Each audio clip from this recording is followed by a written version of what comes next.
오늘 하나님께서 우리에게 주시는 말씀은 로마서 15장 5절로 7절까지의 말씀입니다.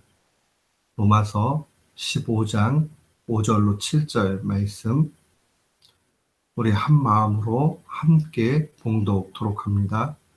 이제 인내와 안위의 하나님이 너희로 그리스도 예수를 본받아 서로 뜻이 같게 하여 주사 한 마음과 한 입으로 하나님 곧 우리 주 예수 그리스도의 아버지께 영광을 돌리게 하려 하노라.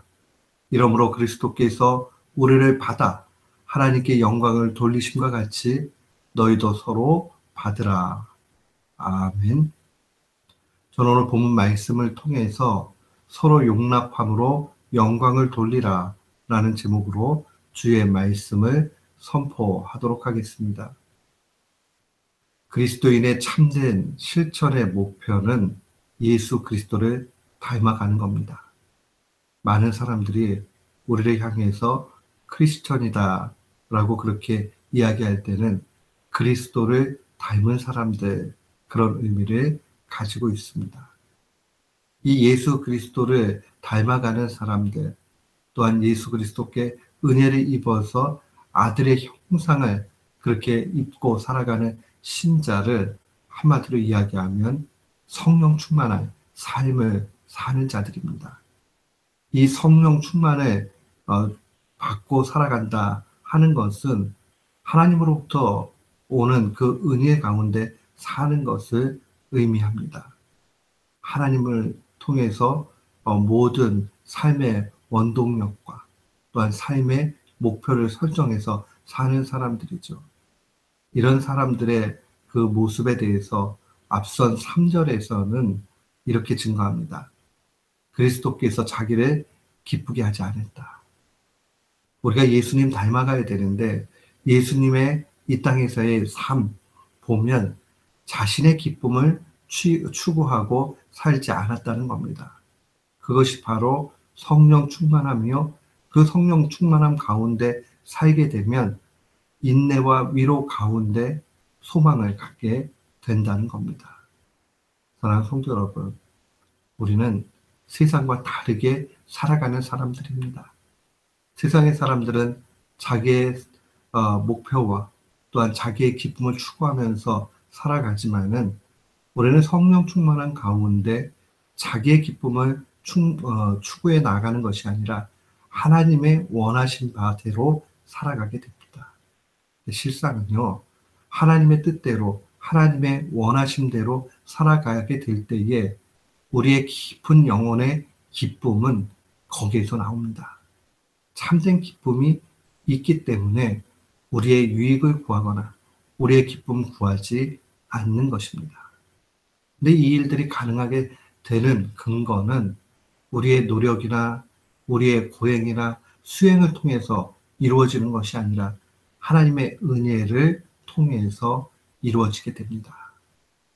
그러니까 하나님께서 주시는 그 은혜 가운데 나아가게 되면 어떤 모습이 나타납니까?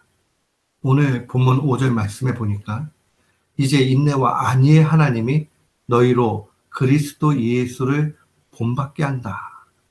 그러니까 예수 그리스도를 닮아가게 될 때에 누가 그렇게 하시느냐? 그게 바로 인내와 안위의 하나님이 그렇게 해 주시는 거죠. 근데 그렇게 될 때에 나타나는 증표가 있어요. 그것은 바로 서로 뜻이 같게 된다는 겁니다. 공동체 안에 일치성이 나타난다는 거죠. 에베소서 4장 3절에도 사도는 이렇게 증거합니다. 성령의 하나 되게 하신 것을 힘써 지키라. 그러니까 성령 충만한 사람들은 분리되고 나뉘는 것에 앞서는 것이 아니라 일치성, 하나 되는 것에 힘써 나아간다는 겁니다. 우리는 여기서 무언가 중심을 좀 잘 살펴볼 필요가 있습니다. 은혜 충만하다. 그래서 하나님의 힘 가운데서, 하나님의 능력 가운데서 무언가가 된다라고 이야기할 때 가만히 있는 것이 아니라는 사실을 분명히 보게 됩니다. 이제 인내와 안위의 하나님이 너희로 그리스도 예수를 본받아 서로 뜻이 같게 하여 주신다. 이 내용들은 분명히 우리가 하나님의 은혜 가운데서 나타난다라고 볼 수 있습니다. 그런데 7절에 보면 하반절에 이렇게 되어 있습니다. 너희도 서로 받으라. 이 말씀은 하나님의 은혜 가운데 일치성을 이루며 살아가는 신자에게 또한 요구되는 우리로서의 책임성, 그 부분은 서로 용납하는 그러한 책임성이 주어진다는 겁니다. 신앙은요, 은혜 가운데 이루어집니다. 그렇기 때문에 우리에게 어떠한 공로도 있지 않아요. 결국 하나님께서 그 선까지도 우리에게 힘으로 공급해 주시는 거죠. 그런데 우리가 우리에게 요구된 것들에 대한 책임, 그 책임은 우리가 져야 됩니다. 그러니까 우리가 이 신앙의 균형을 분명히 알아야 됩니다. 어떤 분들은 은혜로 된다라고 이렇게 얘기하니까 하나님이 주셔야 되는 거니까 우리는 책임이 없다. 이렇게 생각할 수 있어요. 근데 그것은 바른 신앙이 아니라 하나님은 양 날개를 다 주십니다. 서로 뜻이 같게 하여 주시는 그러한 일치의 능력들을 성령 충만한 가운데 주시지만 동시에 성령 충만한 그 사람이 분명히 해야 되는 책임의 모습은 서로 용납하는 것입니다. 여기서 이 서로 받으라 라고 이야기할 때 받으라라는 말은 상대편 쪽으로 이끌려 주기 위해 마음을 옮겨주는 것을 의미합니다. 더 쉬운 말로 얘기하면 상대 마음을 헤아려 주는 것이 서로 받는 것입니다. 사랑하는 성도 여러분, 교회 안에 능력은 어디서 나타나느냐? 바로 얼마나 결속력 있게 하나가 되느냐 하는 데 나타납니다. 이 하나됨을 가만 보면 교회 안에서 회의를 하거나 어떤 일들을 추진해 나갈 때 보면 잘 나타납니다. 한 마음이 되고자 힘써 나가고 충분히 이야기하고 그 가운데서 하나님의 은혜와 권능이 더욱 크게 나타납니다. 성령은 우리를 하나로 묶어주시고 사탄은 우리를 분열시킨다 하는 것을 기억해야 됩니다. 가족에도 마찬가지입니다. 가족 안에도 서로 용납하고 이해하는 그 모습들이 필요합니다. 어떻게 하면 우리가 이 용납하고 또한 서로를 이해하면서 살아갈 수 있습니까? 기독교 신앙은요, 단순히 참아라, 단순히 인간적인 노력을 통해 가능하다 이렇게 이야기하지 않습니다. 특별한 방식이 있습니다.